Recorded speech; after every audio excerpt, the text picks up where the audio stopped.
भोपाल की कोईफिजा थाना पुलिस ने अंतर्राज्यीय नकबजन गिरोह का पर्दाफाश किया है। पुलिस की पकड़ में आरोपी फायरआर्म्स के साथ घटना को अंजाम देते थे।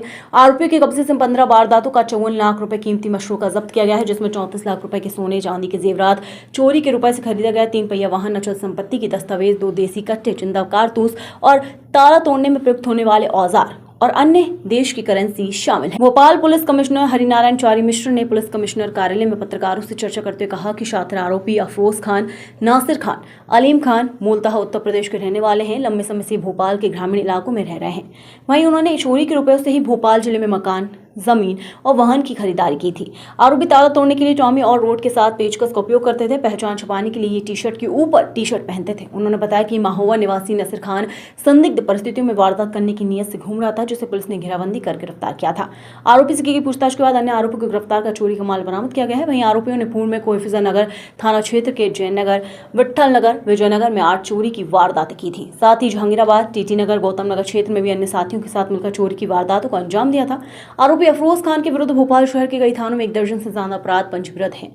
वहीं उत्तर प्रदेश में की गई चोरियों के मामले में भी फरार चल रहे हैं। साथ ही नासिर खान चोरी के रिश्ते में अफरोज का भांजा लगता है। वह भी अपने मामा के साथ मिलकर लगातार नकबजनी की घटनाएं घटित कर रहा था। इसके खिलाफ भी उत्तर प्रदेश के ललितपुर कोतवाली में चोरी का अपराध दर्ज है। पुलिस गिरफ्त में आए दोनों आरोपी से पूछताछ कर अन्य घटनाओं के बारे में पूछताछ कर रही है।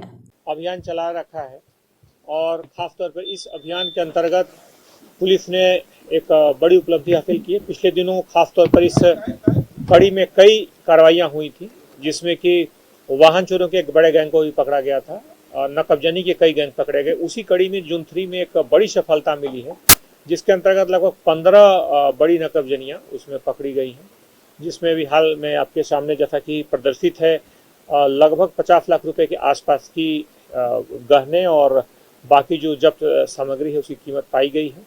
इसमें खास बात यह है कि यह जो 2 साल से नकबजन अलग अलग क्षेत्रों में रह रहे थे, यहाँ पे ग्रामीण क्षेत्रों में मुख्य रूप से रह रहे थे।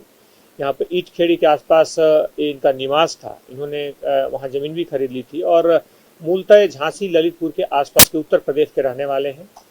इन्होंने पिछले 2 सालों में जो खास तौर पर रेकी करके जो सूने घर थे उसको निशाना बनाते थे और इनके खास मॉडस ऑपरेंडी थी कि ये टी-शर्ट के ऊपर कोई दूसरा रंग का टी-शर्ट पहन लेते थे, जिसके कारण वारदात करने के बाद ये तुरंत ही टी-शर्ट बदल देते थे ऊपर का, जिसके कारण पुलिस या तत्काल में अगर कोई देखे या थोड़ा भी शक हो तो समझ ना पाए। कम से कम शर्ट के आधार पर या इनके टी-शर्ट के आधार पर इसकी पहचान न हो सके, इस बात को ये देखते थे। इसमें जो इनके पास जो गहने बहुत सारे मिले हैं, जो अलग अलग नकबजनियाँ मिली हैं, इसके साथ साथ इथियोपिया की इसमें करेंसी भी मिली है, जिसको पुलिस और पूछताछ कर रही है कि इनके पास कैसे पहुँचा या किसी और देश की अगर होगी तो आगे की बेचना में उसे देखा जाएगा।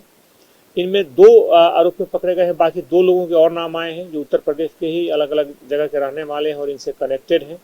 इस पूरी टीम ने खासतौर पे इसमें मुख्य तौर पे कोईफिजा के 8 मामले हैं, इसमें जहांगीराबाद के 2 मामले हैं, इसमें पिपलानी के और बाकी भी अलग अलग अगर देखेंगे गौतम नगर और शाहजहानाबाद और श्यामला हिल्स के 3 मामले हैं इसमें। तो इन मामलों के आधार पर पुलिस ने लिया है इनको और रिमांड पर लेकर के सख्ती से पूछताछ की जाएगी। कुछ और हो सकता है नकबजनियाँ इसमें और निकले। इस पूरी टीम को 30,000 रुपये के पुरस्कार से पुरस्कृत भी किया गया है।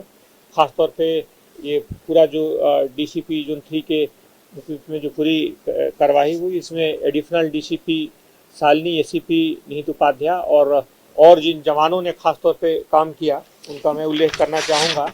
इसमें